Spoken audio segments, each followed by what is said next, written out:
నా పేరు నాగార్జున రెడ్డి. మా అమ్మ పేరు మీనాక్షి.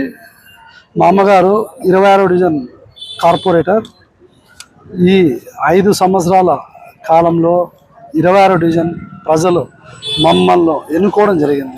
అయితే జగన్మోహన్ రెడ్డి గారి ఆశీర్వాదంతో ఆ దినం అనంతరం అర్బన్ ఎమ్మెల్యే అనంత వెంకటరామరెడ్డి గారి నాయకత్వంలో మేము అత్యధిక మెజారిటీతో మా అమ్మగారు కార్పొరేటర్గా ఎన్నికవ్వడం జరిగింది ఆ రోజు.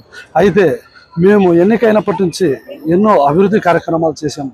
ఇందులో భాగంగానే మన రాజు చిల్డ్రన్స్ పార్క్ ముందర ఈ 1,24,00,000తో ఎన్క్యాప్ వర్క్ అయితేనేమి, మన ఇండియన్ గ్యాస్ ముందర మా డివిజన్ బౌండరీ రోడ్ అయితేనేమి, 80 feet road smart city road అయితేనేమి, మన ఎల్ఐజి బస్ స్టాప్ రోడ్ అయితేనేమి, స్పోర్ట్స్ కోటాలో ఒక క్రికెట్ నెట్ కోర్ట్ అయితేనేమి, ఎన్నో అభివృద్ధి కార్యక్రమాలు చేపట్టడం జరిగింది.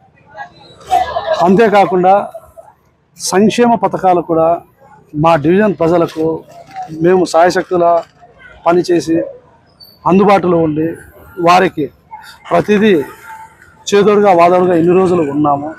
మేము ఈరోజు మా పదవీ కాలం పూర్తయింది. అయితే ఈ దినం నుండి కూడా మేము ప్రజలకు నిత్యం అందుబాటులో ఉంటాం. మా 26వ డివిజన్ ప్రజలు మమ్మల్ని ఎంతగానో ఆశీర్వదించారు.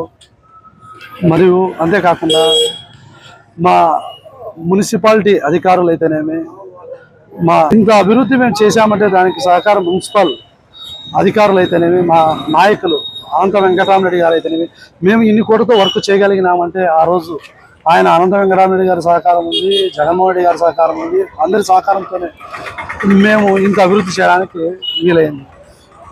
రాజు చిల్డ్రన్స్ పార్క్ నందు ఒక వాకింగ్ ట్రాక్ అయితేనేమి, ఈ కర్బాల్స్ అయితేనేమి, యోగా సెంటర్ అయితేనేమి, ఇంకా ఎన్నో బాత్రూమ్స్ వాకర్స్కు అందుబాటులో వారికి బాత్రూమ్స్ ప్రతిదీ చేయడం జరిగింది. 26వ డివిజన్ ప్రజలు మమ్మల్ని ఎన్నుకున్న నాటి నుండి గతంలో జరిగిన అభివృద్ధి కంటే ఈరోజు ఎన్నో కోట్లతో అందరి సహకారంతో మేము అభివృద్ధి చేయడం జరిగింది. మాకు 26వ డివిజన్ నందు హమాలీ colony, housing board, Shivaji Nagar అయితే 3 ఏరియాలు వస్తాయి. మేము హమాలీ కాలనీ డివిజన్లో హమాలీ కాలనీ నందు ఎన్నో కార్యక్రమాలు అయితే చేశాము. రోడ్లు అయితేనేమి, డ్రైన్స్ అయితేనేమి, లైట్స్ అయితేనేమి, ప్రజలకు వాళ్ళు అడిగింది లేదనుకోకుండా అన్ని పనులు చేసి మేము నిత్యం ప్రజలకైతే అందుబాటులో ఈ దినం వరకు ఉన్నాం. నెక్స్ట్ ఇప్పటి నుంచి కూడా ప్రజలకు అందుబాటులో ఉంటాం.